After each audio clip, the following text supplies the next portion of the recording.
Fala pessoal, tudo bem com vocês? Sejam muito bem-vindos, muito bem-vindas a mais uma edição aqui do nosso Pod Trade. Estamos em plena sexta temporada.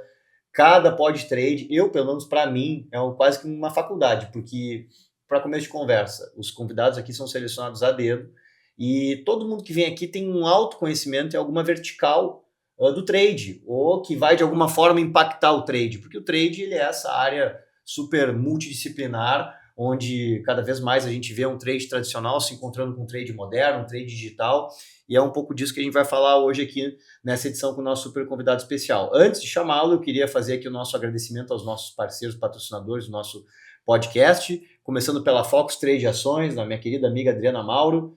Essa agência é uma agência que vocês precisam conhecer e, independente do projeto que você tiver, você pode passar para a Adri, que ela vai abraçar com o maior carinho e vai fazer certamente uma solução ponta a ponta para o teu negócio, tá bem? A Incentive-me, que é uma plataforma de incentivo, de campanhas e programas de incentivo do meu amigo Jansen Moreira. A Fábrica de Ideias, que é um fabricante de materiais de ponto de venda, que leva inteligência e sustentabilidade para dentro do ponto de venda. A Arker, que é uma plataforma de gestão de verbas comerciais e gestão de verbas trade, que faz parte do grupo NeoGrid. A Trade Suite, que é uma empresa de tecnologia que desenvolve e implanta BIs de trade marketing para organizar os teus processos, que normalmente a gente sabe que estão bem bagunçados dentro do trade. O Grupo Criativo, que é uma agência de design estratégico, design de marca, design de ponto de venda, do Rodrigo, meu amigo, conhecido também como Tito. A Vide, que é uma retail tech, né? O que eles fazem? Monitoramento de ponto de venda, monitoramento de programas de incentivo, programas de loja perfeita. E o Puzzle, que é um sistema de gestão de promotores compartilhados, especializado na parte de agências de mão de obra compartilhada. Bem, feita essa introdução aqui, queria dar boas-vindas ao meu amigo querido. Pô, é difícil falar com esse cara aqui, pensa assim, pensa naquela pessoa que tá sempre num negócio diferente. Então, tu fala com ele num mês, daqui 3 meses ele tá em outro. Então, eu perguntei, como é que tu quer que eu te apresente? Aí ele começou a falar dos últimos empreendimentos dele, eu falei, Francesco Vines, empreendedor em série, tá? Como é que esse maluco aqui caiu no mundo do trade? Ele vai contar, porque ele não é um cara do trade, ele não tá hoje na indústria trabalhando na área de trade. Mas ele é um cara que eu sempre quis trazer para dentro dos meus eventos, porque ele, primeiro, é um expert em transformação digital. Então ele entende tudo sobre marketplace, sobre ambientes online de venda e de tecnologia, mas ele começou com o pé dele no trade tradicional lá, né? Conta a tua história, conta como é que tu chegou nesse mundo, e eu queria hoje pautar, cara, o nosso Pod Trade aqui sobre o que é o Digital Trade Marketing no sentido amplo dos canais, né? Como é que hoje os canais mudaram, quais são as tendências de canais, como é que o Mateuzinho, meu filho de 3 anos, vai estar comprando daqui 10 anos? Né? O que tu pode dizer sobre o futuro do que está acontecendo? Mas vamos começar do começo. Legal, boa, obrigado. Bom, primeiro, Rubens, obrigado pelo convite. É sempre bom estar aqui, cara, conversando, trocando ideia, pensando em desafios, né, que o mercado tá sofrendo, está passando, e como é que a gente pode, no nosso dia a dia, conversar, discutir, chegar em novas soluções, aprender um pouco. Então, uma honra estar aqui. Obrigado pelo convite. Cara. Grande amigo. Eu acho que antes da gente falar do futuro, é legal falar do passado, presente, né? Antes da gente chegar e entender o contexto, até para entender para onde vai esse negócio. Exato. Né? E quando a gente fala primeiro que esse papo é muito gostoso, né? Porque, nossa! Primeiro que... Só não vou abrir o uísque aqui, eu tenho medo de tomar metanol aqui em São Paulo, né, cara? Então não vamos tomar nada. Bico seco. Esse é um papo até para outro podcast. Sim, né? Esse é para outro podcast. Como é que a indústria de bebida vai reagir? Esse no Deep Web a gente vai ter depois. Exato. Então a gente está com... esse é um desafio que vai dar mais de 1 hora de conversa, cara, brincando. Né? Eu acho que o que é legal, olha só que interessante, Rubens, eu tive uma conversa esses dias, semana passada, sobre IA, né? E eu estava com um maluquinho que ele estava perdendo a cabeça sobre o quanto as inovações tecnológicas estavam mudando os canais, forma de venda, forma de atuação, o quanto que essa nova geração ia mudar o mercado e quebrar a empresa, né? Mais com essa visão pessimista da tecnologia, né? E aí eu contei uma história para ele bem interessante. Eu falei, cara, eu fui morar numa cidade, uma vez, de 9 mil habitantes, eu abri uma fazenda e um boteco. Ali eu tive a real visão do que é a sociedade, do que é o mundo e do que são as pessoas. não existia moeda corrente, não existia tecnologia, tudo era na base da troca. Então, assim, eu troquei meu carro, tinha um tipo 96 na época, por 2 motos. O cara que me deu as 2 motos queria trocar uma garrafa de pinga por um dia de serviço. Cara, o ser humano é baseado na troca. E a troca é o que move o ser humano. Então, quando a gente fala de comércio, é isso. É troca de energia, troca de qualquer coisa, cara. Então, assim, a gente nasceu querendo ter uma troca honesta, justa, ou que você acredita que tem valor, eu acredito que vale X e Y, às vezes eu saio enganado, às vezes não, né? Claro, o cara quer se dar bem, né, meu? Você esperava um uísque de qualidade, você recebeu um batizado, mas eu acho que essa troca e essa transação é o que faz o ser humano acordar todo dia e buscar essa inovação, esses serviços, esses valores que agregam valor para a nossa vida, né? Então, isso me mostrou que não importa a tecnologia, não importa o avanço da humanidade, a gente pode estar pegando um foguete daqui para o Japão em 30 minutos, chegando em 4 horas, que eu vou chegar lá para fazer uma troca com alguém. Uhum. Então, a visão de trade, a visão de canal, ela vem para justamente suportar esse processo. Não importa se é num bar, se é num supermercado, se é num ambiente digital, se é numa mensagem. Por que o chat ele é um novo modelo de tecnologia? Porque é ali que acontece a troca, é ali que tem a interação, entendeu? Uhum. Então, a interação hoje ela pode não estar visivelmente com o ser humano, ela pode ser com uma máquina, e você pode ter aquela sensação que você está conversando com o ser humano, às vezes com você mesmo, ou com aquela pessoa, né, aquela persona que você acredita que você está conversando, mas ela está rolando entre 2 entidades, tá? Ou mais entidades, né? No final do dia, é isso que vai fazer com que a gente mova para frente e pense no futuro. Então, o que aconteceu? A gente tem um histórico geracional dessas transações. Então, começou, eu te dou um sal, você me dá uma batata, eu te dou um pedaço de carne, você me dá um pedaço de frango, e assim vai evoluindo o negócio, até os modelos de venda que a gente tem hoje. Eu tenho um canal tradicional, eu tenho grandes redes, eu tenho grandes supermercados, e-commerces, marketplaces, marcas vendendo para distribuidores vendendo para varejistas, daqui a pouco marca vendendo para o consumidor, distribuidor vendendo para o consumidor, varejista virando marca.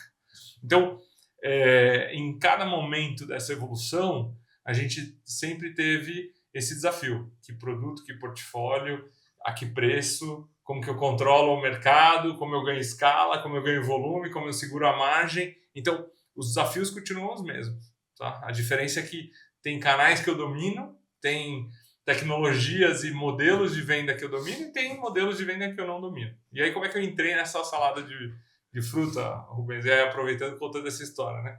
Então, eu sempre quis ser empreendedor, sempre vi muito valor e admirei muito as pessoas que eram autônomas ou que tinham essa criatividade para conseguir criar coisas novas, tá? Então, eu sempre sonhei em ter esse pedacinho, não importa se fosse no boteco, na fazenda, eu tentei fazer bicho de seda, granja de frango, plantação de arroz, isso é outro podcast. Caramba, meu! E aí eu acabei no mundo de tecnologia porque todo mundo falava, cara, você tem que ir para tecnologia, que é o que vai ser o futuro, que vai dar grana, etc, etc. Tu chegou a concluir alguma faculdade? Cara, não, nunca consegui terminar, não deu, ou eu terminava a faculdade ou eu terminava a empresa. E aí eu acabei priorizando o trabalho e não consegui terminar, mas eu estudei tecnologia, eu fiz faculdade de banco de dados, sistemas de informação, fiz até, acho que faltava 1 ano e meio para eu terminar, aí eu percebi que não era o meu perfil. Eu trabalhei 5 anos na área de tecnologia. E aí aquela tela preta, cheia de letrinha colorida. O DOS. Cara, exato. Eu tinha que me esforçar muito para ser medíocre. Então, assim, não conseguia e não tinha nada a ver comigo. Eu estava me forçando a ser uma pessoa que eu não sou. E tem gente que é muito melhor, né? A gente tem que trabalhar no que a gente é bom. E aí eu trabalhava numa empresa de tecnologia e o dono me falou, Francesco, você tem que ir para a área de vendas, cara. Você gosta de falar pra caramba, você fala, não para de falar, meu. Esse cara teve a visão. Teve a visão certa. Aí eu falei, bom, com certeza, ali é legal pra caramba. Os caras estão batendo o sino, feliz pra caramba, só comemorando. Ali deve ser legal, né? Aqui a gente tá quieto no computador ali o tempo todo. E aí eu tive a oportunidade de ir para a área comercial. E aí eu comecei a entender que para a gente vender qualquer coisa, a gente precisava educar. Não adiantava tentar colocar, olha, por que você precisa dessa xícara, desse microfone, dessa sala? Você precisa educar. Sem educação não existe compra e venda. Principalmente quando você fala de tecnologia ou de algum conceito que ainda é novo no mercado ou que tem os desafios de entendimento. Então, a venda ela acontecia naturalmente com a educação. E aí eu entendi, então eu preciso estudar essa dificuldade, essa dor. E aí comecei a entender e fazer pesquisa com várias empresas. Exemplo, eu ia numa indústria, cara, qual que é a sua dor? Ia em outra indústria, qual que é a sua dor? Varejo, qual que é a sua dor? Aí, esse cara tem essa dor, esse tem essa dor. E aí eu ia no mercado ver quem que resolvia, qual que era a solução para aquela dor. Olha, esse resolve dessa forma, esse dessa forma. Tem uma oportunidade aqui, um espaço que ninguém está resolvendo desse jeito que esses caras precisam. E aí comecei a desenvolver usando a tecnologia. Isso, cara, é a maravilha da tecnologia. Hoje eu trabalho com um cara que nasceu em Ekaterimburgo, em Moscou, em 2 horas de Moscou. Esse cara, ele criou uma tecnologia que só atende o Brasil. Vocês têm noção disso? Olha que maluquice. Como que um cara que tem uma tecnologia que tem 20 mil clientes no Brasil nasceu em Ekaterimburgo? É a maluquice do mundo de hoje, né? Hoje é isso. O cara não tem como conhecer o mercado, explorar o mercado. Então, qualquer pessoa em qualquer lugar do mundo pode surgir com alguma solução que vai impactar o mercado e que a gente nem sabe. Então, quando o Brasil, às vezes, é tão grande que a gente se foca e só conhece, acaba limitado pelo isolamento até do português e de ser uma jabuticaba, né? Jabuticaba é um bom exemplo porque só nasce no Brasil, ninguém conhece fora do país. Então a gente tem as nossas jabuticabas aqui e acaba tendo pouco contato com essas soluções, vamos dizer assim. Né? Então, cara, depois que eu entendi quais eram os problemas, quem solucionava, e ninguém estava atuando ou tinha pouca gente atuando, eu falei, cara, vou atuar e vou tentar empreender fazendo isso. E a tecnologia permite você começar sem capital. E isso que é o desafio de outros negócios. A maioria, você precisa ter uma estrutura, você precisa ter um investimento, você precisa vir de algum lugar ou conhecer alguém ou ter algum fundo ou alguma forma de começar. E isso é o que mais desafia a maioria dos negócios, realmente ter condições de sair do zero, né? E aí eu comecei a tentar empreender e um dos grandes projetos que eu fiz foi o Portal do Promotor. Por quê? Era uma necessidade da LG. Em 2010, 11, o 3G estava começando. Olha só como o mundo, né? Mas ali que tu caiu no trade. Ali que foi teu primeiro contato com o trade. Exato. Porque o time de trade da LG, eles tinham 1.000 promotores. E eles visitavam as lojas das telecoms, né? Visitavam lojas dos grandes varejistas, dos key accounts, para entender como é que eles deveriam explicar a utilização dos aparelhos deles para os consumidores. Tanto para os lojistas ali, para o time de consultores das lojas, quanto para os consumidores que estivessem ali durante aquele período. Então, para organizar esse time de trade, para gerir esses caras, a gente tinha que ter alguma aplicação, alguma tecnologia com uma série de tarefas. Por quê? Tinha um cara no Acre que estava em casa jogando videogame e falava que estava lá. Não, fui na loja hoje, já vi que o preço... Inventava as coisas, entendeu? E a gente falava, meu, esse cara faz 5 dias que ele não aparece lá na loja. E como é que vai descobrir isso ainda até o Acre? Exato. Então, a gente tinha uma limitação de controle, uma limitação de visibilidade do que acontecia em todas as lojas, em todos os momentos, e aí eu comecei a acompanhar e ver que isso era padrão de todas as indústrias. Falei, cara, aqui tem oportunidade. E aí a gente desenvolveu um produto que o nosso sonho, quem que era a referência na época? Salesforce. Ele falou, cara, a gente vai ter que ser o business desse negócio, a gente tem que criar a Trade Force. E aí, cara, só o domínio na época, para você ter ideia, custava, sei lá, $8 mil. E a gente tinha R$1, assim, não tinha condições. Eu falei, cara, esquece, daqui a pouco a gente compra esse negócio. A Trade Force acabou sendo comprada pela Axera. Pois é. E depois a Neogrid acabou comprando a Axera.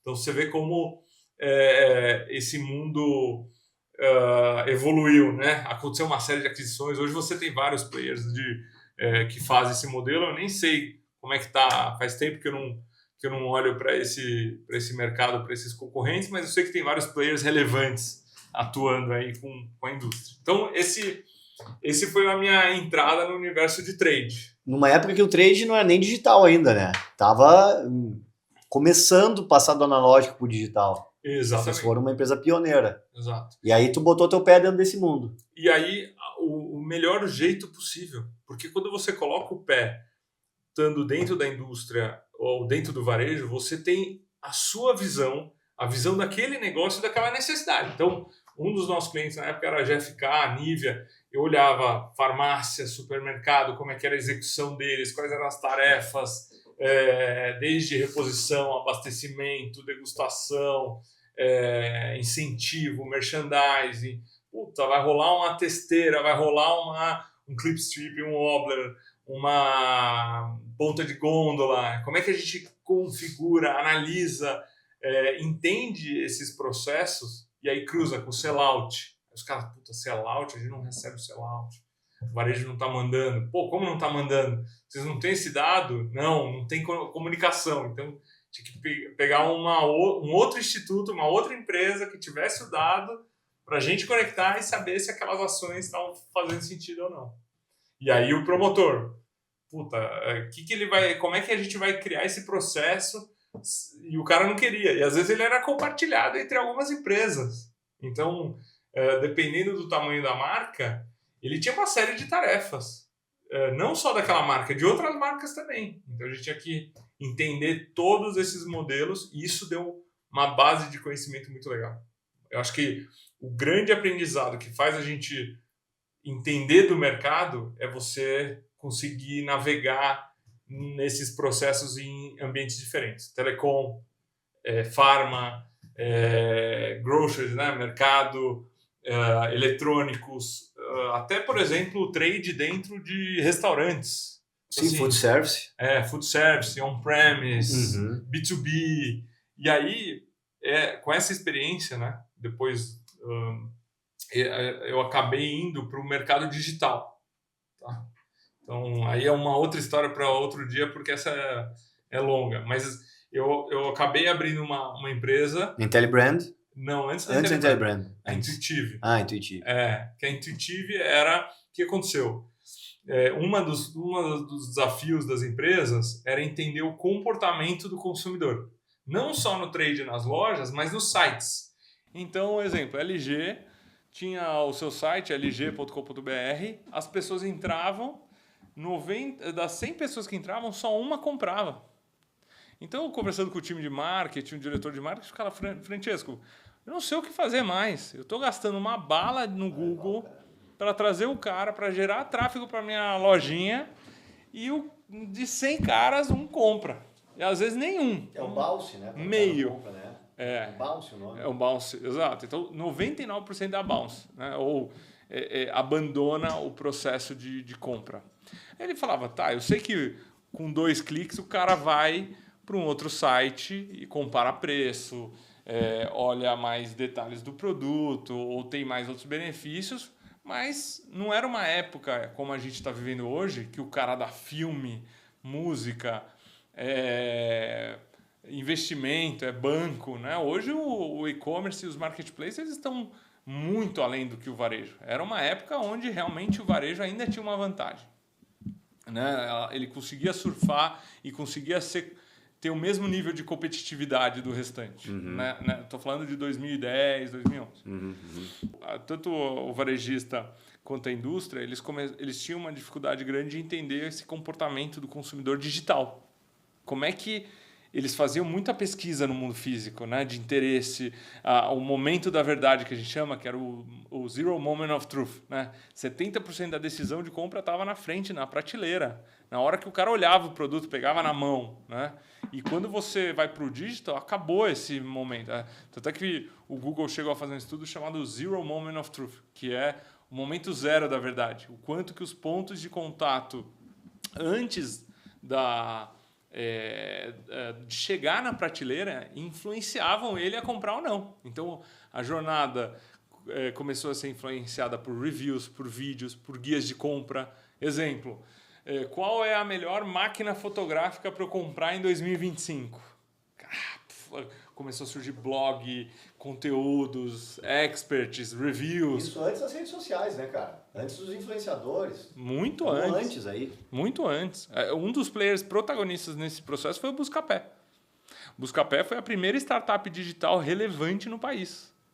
Foi vendida por 380 milhões de dólares para uma empresa da África do Sul, que hoje, se eu não me engano, foi também investidora do iFood. Então, assim, você vê que tem uma vivência, né, de anos. Tá, mas segue, não te perde, vai. E aí tu tava nessa empresa, e aí tu viu a oportunidade de mapear o shopper, e aí tu... Tá, aí eu trouxe uma tecnologia de Israel que permitia que eu gravasse em vídeo a navegação do usuário como se fosse um Big Brother na tela. Então, tudo que ele fazia, onde ele passava o mouse, o que ele clicava, eu comecei a estudar esses 99 que não compravam, por que eles não compravam. Então, aqui que ele estava buscando, qual era o interesse dele e tudo mais. E aí, comecei a entender que as técnicas do mundo físico de trade faziam sentido para o online. E os varejistas digitais não vendiam mais digitalmente no e-commerce porque eles não aplicavam e não tinham o conhecimento e não tinham o apoio das marcas do trade no digital. Um canal abandonado, tava lá solto. É claro. Então, se você pegar todo varejo hoje e falar, indústria, tira o carro, tira a infantaria, manda todo mundo embora, não atende mais, acabou o trade, fecha o trade, puf. Como é que vai ser as vendas? A gente passou por isso na pandemia. Exatamente.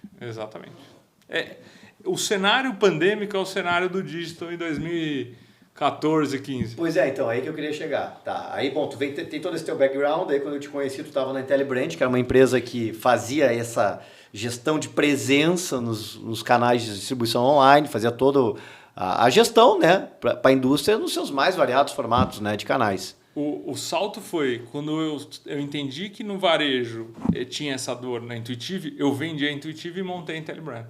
Aí eu pulei do varejo para a indústria. Aí tu começou a prestar serviço para indústrias. Exato. Em vários tipos de canais online. Todo tipo de canal. Desde restaurantes, delivery, food service, até telecom, farmácia. Às vezes o pessoal acha que, uma empresa que cuidava do site da indústria. Nada disso. Não. O último ambiente que estava preocupado era o site da indústria. Porque quem é que vai no site da LG comprar um produto da LG? Exatamente. O cara vai comprar no Magazine Luiza, na lojas americanas online, no Mercado Livre e assim por diante. Exato. Eu conheci o Francesco aonde? Por indicação do Palma, que é um grande amigo nosso, que hoje é diretor de trade da Olímpicos. E ele falou, cara, eu trouxe aqui um gênio para dentro da empresa. Falei, que é esse gênio? Cara, é o seguinte, Rubens, deixa eu te dizer, os varejistas físicos estão tudo quebrando. Ninguém compra mais calçado na loja. O cara vai olhar o tênis esportivo lá, era Netshoes na época, né? E não sei mais quem eram os grandes players digitais do calçado. Centauro, Netshoes, Dafit. Um monte de rede varejista quebrou. Um monte não, mas muita rede varejista calçadista quebrou. Tradicional, né? Sim. Loja tradicional. E aí virou esse mundo online. E eu falei, cara, eu preciso conhecer esse louco. E aí o que aconteceu? Veio a pandemia. Lembra? Aí a gente criou o primeiro curso de trade digital, acho que do mercado, cara. Com certeza. Eu acho que a gente foi pioneiro ali. Ninguém, eu me lembro que tu cara, deu aula com Covid, cara. Tu te lembra? E a gente dando aula, né, cara? Tu te lembra daquilo, velho? A tua mulher pegou Covid também. Eu me mudei da minha casa para casa do meu pai, lá no Terraville, em Belém Novo.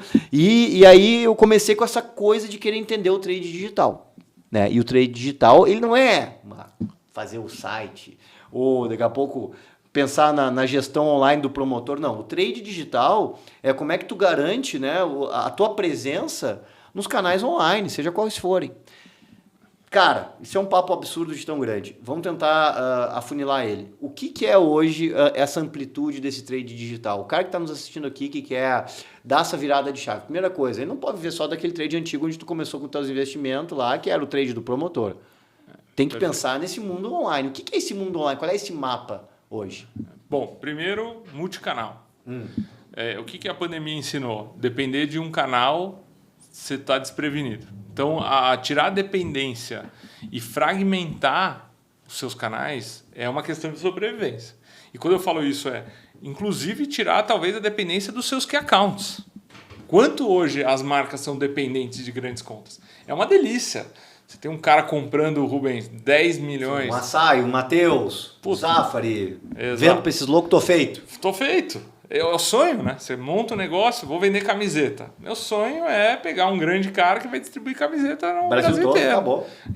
Ele vai me esfolar na margem, né? Talvez, mas é o sonho, ganhar escala, né? O sonho de todo empreendedor, de toda a indústria. Agora, lidar com isso e conseguir ter um negócio saudável, que não vai depender da dor de barriga que esse cara vai ter e falar, puta, eu não vou conseguir comprar. Ou agora estou trazendo da China um produto igual ao teu. Exato. Tem minha marca própria, que é uma coisa que tu vai falar também. Exato. Então, dependendo do trabalho que você vai ter de canais, você tem que se preparar para atender esses canais que hoje não é mais 1%, 2%. Não, agora a gente tem 15%, 30%, 50%, até 80% do canal em canais digitais, em marketplaces. Então, assim, um iFood, um Mercado Livre, uma Magalu, até as próprias lojas estão com seus canais omnichannel. Um aplicativo, um delivery rápido, um pick-up in store. Então, eles usam as lojas como distribuição, uma boa parte da venda também nos marketplaces. Então, mesmo caras como um Pão de Açúcar, uma Raia, uma São João, uma Panvel, independente do player, ele está preparado e ele está começando a distribuir os canais. Televendas, em time de porta em porta, porque ele também não pode ficar dependente. Né? Na própria rede dele, varejista. Na própria rede. Então, o que está acontecendo? O consumidor ele virou multicontato. Então, você precisa ter vários pontos de contato para alcançar esse cara. O varejo começou a ser multicanal. E a indústria também começou a ser multicanal. Vender direto para o consumidor, ter loja, ter quiosque, ter B2B, começar a vender para distribuidores, para atacadistas. Então virou realmente uma salada. Não é mais um canal ou uma jornada linear. É uma multicamada o tempo todo em todos os sentidos. E aí onde entra a digitalização e a tecnologia. Como eu passei a vender, por exemplo, para o meu canal, eu sou uma indústria, vamos pegar um caso tradicional, eu sou uma indústria tradicional regional. E aí eu comecei a vender para um supermercado ou para uma farmácia ou para um varejista. Esse cara não vai vender na loja dele. Ele com certeza vai estar vendendo online. Pode ter certeza. E talvez, você não sabe se é 10% ou se é 90% a venda digital. E mesmo que seja 10%, esses 10%, a chance de você ganhar share e ganhar mercado sabendo atuar no digital é muito maior do que você ganhar na rede dele física. Porque ali é a dominância do capital, é a dominância da gôndola que o seu concorrente já comprou. Sim, que o espaço já está dado. O espaço já está dado. Você não tem promotores ou você não tem time suficiente para dar atenção para todas as lojas. Então você não vai conseguir combater o tempo todo. Agora no digital é um canal com profundidade. Então se você ganhar 2%, 3%, é o mesmo que você ganhar às vezes 10, 20, 100 lojas da rede daquele cara. Então é importante dimensionar o esforço disso. E às vezes o pessoal espera vir um milagre. É 5% do meu faturamento. Quando for 20%, aí eu invisto. Aí, cara, esquece. Você vai estar perdendo seus outros 95% de negócio. Então, quando você acordar para isso, já foi tarde. Só para você ter uma ideia, em 2018, eu estava com um time da Rect, que é a Veja, a Vanish, e o time global estava no Brasil para entender por que o São Paulo tinha caído 14% a venda. De qual canal? Da empresa, tu disse? Da empresa. A empresa, da empresa na região. Na região caiu 15%. Cara, maior região do negócio. Basicamente o core business. Sim, São Paulo. Caiu 15%. A gente foi investigar. O que aconteceu? Um distribuidor super importante, na verdade não só ele, mas todos os distribuidores, tinham mudado a fonte e a origem, isso antes da pandemia, estou falando de 2018. Tinham mudado a origem de venda para o canal digital. E durante os últimos 10 anos, os 10 anos anteriores, era um canal muito inexpressível. 1%, 2%, 3%. Em 2018, eles mudaram a estratégia. Vamos acelerar o canal digital e vamos se relacionar com o varejista, o PDV, via digital, via WhatsApp. Ele mudou, ele passou a vender para o varejista através do meio digital, mas o varejista continua sendo um cliente. Continua sendo um cliente do distribuidor igual. Mas então por que é o faturamento da empresa? Porque no digital, a indústria concorrente da Rect dominava. E aí eles fizeram uma estratégia, então eles estavam com o JBP, o plano estratégico todo formado para o representante. O representante estava bonitinho. As pastinhas, o modelo, as promoções, o programa de incentivo, os descontos, estava tudo certinho como eles sempre fizeram. Quando você perdeu a mão no canal digital desse distribuidor, eles perderam a penetração nos varejistas porque eles começaram a comprar online e quem eles viam? O concorrente. Então a visibilidade, os planos de incentivo, o JBP estava bem redondo para o e-commerce. Então, isso está acontecendo em todas as esferas, não só com o distribuidor, com o próprio varejista, com os marketplaces. E aí a galera olha muito para o digital pensando em preço, como uma alavanca de venda detratora. Eu vou perder margem, eu vou perder negócio, os caras estão queimando meu mercado do físico. Não, isso aqui está sem controle, está sem promotor, está sem visibilidade, sem merchandising, sem JBP, por isso que está assim. Então, ele é um canal desprezado pela maioria, por falta de conhecimento, por falta de educação, de treinamento, de se aventurar mesmo e conhecer o negócio. Então, e qual que tu enxerga que é o futuro, cara? Nesse mundo onde a gente falou pouco de número, né? Mas existe uma concentração em relação a marketplaces em poucos players, né? Então, ao mesmo tempo que tu tem grandes redes varejistas tradicionais que também concentram o mercado, aí no meio disso tu tem o distribuidor e tu tem o pequeno varejo.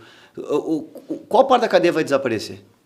Essa é uma pergunta do milhão, né? Pois é. O que tu acha? Eu sei que é impossível prever, mas onde é que tu vê hoje o canal que vai crescer em detrimento do que vai desaparecer? Tá. Então, primeiro, isso tem a ver com a comunicação. O que está apertando o mercado não é a escolha do canal. O que está apertando é a falta de condições da empresa se comunicar com o consumidor. Então, vamos olhar essa camada de cima. Antes, eu me comunicava com o consumidor fazendo propaganda na rádio, na TV, no jornal, na revista, no carro de som. Então, eu tinha elementos como marca para eu alcançar o consumidor. Quem dominava? O varejo regional, né? O pequeno varejista conseguia fazer uma campanha na rádio, conseguia fazer um carro de som ou algum anúncio, etc. Principalmente, e até digitalmente, ele conseguia chegar no consumidor. Hoje, eu tenho essa camada bloqueada. Ou seja, quem está comunicando com o consumidor, quanto de publicidade você vê hoje? Cara, é que eu entendo, mas é que tem uma questão que é a seguinte, eu hoje penso no futuro onde eu vou comprar via ChatGPT, onde eu vou comprar através de uma rede social, onde o Google eu vou falar um produto, ele já vai me dar todas as lojas disponíveis ou ele mesmo vai vender para mim só a partir do que eu falar. O que eu te pergunto é, vai existir varejo no futuro? Ou tudo vai ser essas empresas de tecnologia? Não, vai existir varejo. Para que ele vai servir? O varejo ele é ele é necessário porque ele é a fonte de comunicação e de educação do consumidor. Mas eu comunico com o consumidor se educa hoje pela rede social, velho. Hoje o Enaldinho é mais importante pros meus filhos do que eu, às vezes. Logo como eu sou um baita pai, tu entendeu? Mas ele é um comunicador. É um blogueiro, um porra de um youtuber. Então, não deixa de ser... Mas cadê o varejo aí, meu? Ele é um mensageiro. O varejo vai ter que aprender esse formato. Isso o varejo não aprendeu. Para ele sobreviver, ele vai ter que ser o Enaldinho. Ele vai ter que ser o... Eu vi outro dia, não lembro o nome do cara. O influenciador conversava com as vacas. Então ele vai lá e fala, o que você está precisando? Eu preciso de um sal que vai matar as moscas. Então tá bom, eu vou lá pegar o produto para você. Entendeu? Então, a visão e o formato de comunicação, ela é quem vai garantir a relevância do varejista. Exemplo, MrBeast. Sim, o maior youtuber. Maior youtuber do mundo, maior comunicador, só ele tem 500 milhões de seguidores. O MrBeast, além de ter virado uma marca, ele virou um varejista. Ele está comercializando. Exatamente. Pois é, e o Walmart no meio disso, como é que fica? O Walmart não tem o MrBeast. Então tá fora? Tá fora. Então, você vê como a linguagem vai mudando ao longo do tempo? Então, mas o formato de canal também vai mudando. Vai mudando. Porque assim, se o Walmart ele tem um modelo de negócio que é gôndola, que é depósito, que é promotor, que é exposição. O MrBeast ele tem um modelo de negócio que é conteúdo, entretenimento. E o produto é vendido no meio disso. Mas olha como as coisas evoluem. A Amazon ganhou o espaço do Walmart e nunca ninguém ia acreditar que alguém ia ser líder e ia ultrapassar o Walmart. Era o cara com maior capilaridade, maior distribuição, maior força do mundo, certo? Sim, do mundo, a maior empresa do mundo, era. E como é que a Amazon desbancou, a Alibaba desbancou a AliExpress, a Temu desbancou o Walmart, a Pinduoduo desbancou, o Shein desbancou, o Shopee desbancou. Cara, eu tenho uma lista de 10 caras que são maiores que o Walmart. Mas tu tá afirmando o que eu acabei de dizer, que o varejo vai desaparecer, então. E se ele mantiver o mesmo formato. Mas ele tá mudando? Tá mudando. Qual? Mudando. O próprio Walmart está tentando. Então, o que eles estão tentando? Criar novos formatos ou atender o consumidor em outros formatos. Ele comprou o Instacart, ele comprou uma parte do 7-Eleven, ele está tentando trazer outras frentes ali. Mas por que a Amazon foi mais efetiva? Ela comprou a Twitch, ela fez o Prime Video. Imagina se você chegar para um dono do varejista e falar, vamos fazer conteúdo cinematográfico para os nossos clientes. Não, não, mas aí o que eu vejo? Eu vejo que assim, é uma briga de cachorro muito grande, onde não tem espaço para uma rede regional. Uma rede regional não vai ter como fazer isso. Nunca ela vai conseguir competir nos mesmos pré-requisitos desse mundo omnichannel, mundo onde mescla conteúdo com não sei o quê, que é desses caras que tu tá falando. Então esses caras vão desaparecer. E o pequeno mercadinho? O cara, o seu João, que não sabe nem o que é Instagram. Isso. O que vai acontecer com essa parte da cadeia? Ou ela vai continuar porque precisa ter distribuição? Então, aí olha como você mesmo na sua própria pergunta já começa a entender o resultado final disso. Se a gente tinha um ambiente antes dominado por o que a gente chama de mamas and papas, né, ou comércio de vizinhança, tá? Antes das grandes redes. Sim, o Walmart era não o que tinha. Né? Era o que tinha. Você ia comprar na vendinha, no cara que não tinha nada de tecnologia. O armazém. O armazém. É isso. Do armazém. Grocery store. Do armazém, ele foi atropelado pelas grandes redes. Então, você deixou de comprar no armazém no pequenininho do lado da sua casa e começou a comprar no supermercado. Entendeu?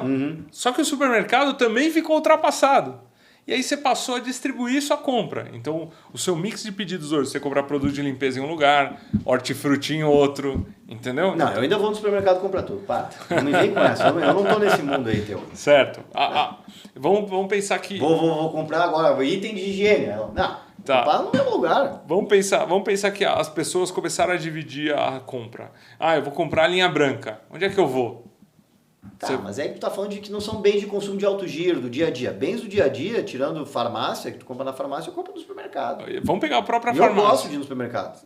A própria farmácia hoje, se você pesquisar em todos as relações com investidores das maiores farmácias ou de qualquer relatório de farmácia, você vai ver a venda que mais cresce, o canal que mais cresce, online. É o dígito. Mas se tu pegar, por exemplo, um instituto que audita... Qual é que é o nome da principal empresa? É a IBIT? Não, como é que é o nome no Brasil? Qual é o percentual que no bolo do comércio hoje o e-commerce representa e o comércio tradicional? Se eu não me engano, está uns 10 para 90. Não. Está em quanto, então? Está pelo menos 15. 15, tá. 15%. Mas não passa desse 15. A pandemia chegou lá no 14, 15, ficou. Não está tendo esse crescimento. O varejo tradicional ainda é o dono. Isso, o varejo tradicional é o dono, mas eu sou suspeito para falar desses 15, tá? Eu acho que está mais para 20, tá? O que mudou? É assim, ó, quando a gente fala... por isso que é importante a gente falar por segmento. Quando a gente olha para o segmento de supermercado ou de alto giro, né, de produtos, a gente tem um comportamento realmente forte. Só que esse comportamento está migrando para qual formato? Comodidade. Que comodidade? Então, cada vez a gente tem menos espaço de estoque em casa. Então, eu faço compras mais picotadas. Eu faço compra no supermercado de itens volumosos, vamos dizer assim, ou eu faço mais visitas ao supermercado. Isso não está levando em consideração o grosso da população que está comprando em atacarejo por preço e que volta para casa com rancho, porque a inflação está comendo dinheiro e o cara tem que ir para o canal de preço. Perfeito. Entendeu? Então, assim, tem um movimento que não é bem assim, né? Então, olha... Até que o canal que mais cresce é o atacarejo, cara, no Brasil. Cash and carry. Exato. Que é um canal, formato antigo, loja grande, é o antigo hipermercado. Perfeito. Pra tu ver como aqui tem tudo. Então, olha, vamos lá. Então, vamos dividir essa conversa. Quando a gente olha para super ou alto giro, dependendo da camada que você olhar, você vai olhar para o cash and carry. Por que o cash and carry? Preço. Preço e volume. Então, você acha grandes volumes ali de produtos, pacotes... Marcas principais. Combos, marcas principais, etc. Quando você... Só que a evolução desse negócio, o próximo passo desse cara o cara ele vai começar a entender que ele consegue arrumar aqueles mesmos produtos de uma outra forma e receber com mais comodidade. E aí entra o dígito. Tá? Só para vocês terem uma ideia, o Mercado Livre cresceu 35% nesse semestre. Eles vão faturar 120 bi. Em quais categorias? Em quais negócios? Distribuídos em várias categorias. Pois é, aí é que tá. É muito... É que falar de CPG é complicado. Né? Entendeu? O chocolate, a mostarda, a manteiga, a banana. Exato. É difícil. É muito. É complicado. E aí você tem um ponto que é a logística do congelado e do resfriado. Esse problema aqui, gente, não adianta. Então, se a gente falar... de como é que vai o formato, enquanto ninguém disruptar, ou seja, mudar a cadeia de abastecimento de refrigerado, gente, vocês vão ter sobrevida pro resto do planeta. Mas tá, bom, interessante teu ponto. É fácil. Pode mudar. Pode mudar. Aí ferrou. Se mudar isso aqui... E seriam âncoras, então, que de repente seguram esse canal no formato mais antigo. Exato. Esse cara, você bebeu um item gelado, tem um iogurte, uma manteiga, um requeijão... Não tem onde você... eu vou receber em casa. Cara, no máximo numa grande metrópole, num bairro atendido. Entendeu? Mas, por exemplo, nos Estados Unidos, a Amazon entrega no menor tempo possível de quanto?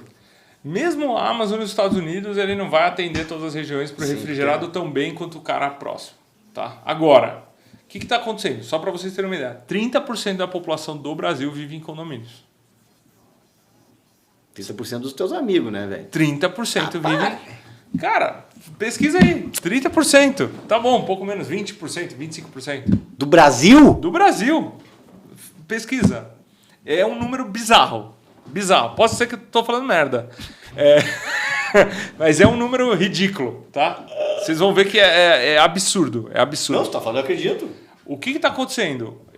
Os novos modelos de negócio, de mini mercado, de mercado itinerante, o cara vendendo pão na porta do Sim, loja autônoma dentro do condomínio. Isso, dentro da comunidade tem um... Cara, cada vez mais a gente vai ver esses modelos de concentração de grandes públicos. Tá? Então, seja como polo de abastecimento daquela região, seja como uma opção para você descer do prédio, ir lá e pegar... Então, assim, o mini mercado, a conveniência, a ultra conveniência que a gente chama, ela vai crescer. E ela está começando a ter um pezinho ali no refrigerado. Tá? E isso vem com vending machine, isso vem com a digitalização. com os modelos de ultra rápidos. Então, assim, cara, a iFood, Rappi, iQfome, Delivery Munch, os caras estão entregando em 15 minutos. Então, eles estão ensinando a população também a ter um nível de conveniência alto, com sortimento restrito, com todos os problemas que a digitalização tem. Então, tem algumas cadeias que realmente a gente tem esse problema. Agora, o que é importante? Você fala assim, o trade ele vai ter uma sobrevida, o varejista pequeno vai ter uma sobrevida se ele souber olhar o mix. Agora, a indústria também está forçando a mudança dos produtos. Exemplo, IoPro. O IoPro é o maior case global da Danone, tá? Acho que de toda a história dos caras. O que aconteceu? A cadeia refrigerada, eles falaram, cara, se a gente ficar dependendo desse negócio, a gente tá fadado ao fracasso. A gente precisa lançar alguma coisa que não seja refrigerada. Cara, IoPro foi a solução. Então teve uma mudança de comportamento do consumidor para um modelo mais proteico, mais saudável e etc., que fez com que a indústria falasse, opa, peraí, essa é a chance, a janela que eu tenho de soltar um produto sem refrigeração que o cara vai lá pegar e levar pronto para beber e tchau. Cara, se eu não me engano, foi 20%, 25% do faturamento da Danone no ano passado, retrasado. Então, assim, é um negócio muito forte. É um movimento que todo o mercado quer avançar para um business que fuja da cadeia refrigerada. Só não vem me dizer que eu tenho que trocar minha picanha, a minha entranha, o meu matambrito por uma proteína ensacada de inseto, né, velho? Porque não tem cadeia refrigerada. Tô com a cabeça explodindo aqui, vou chamar a vinheta da Focus Trade Ações.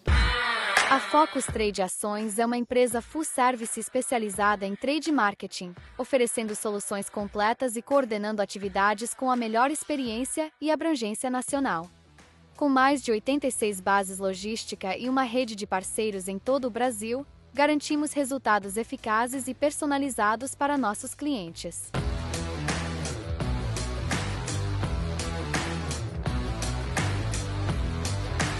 Oferecemos soluções personalizadas, otimizando operações e fortalecendo a presença de marca com ampla cobertura logística e execução eficiente.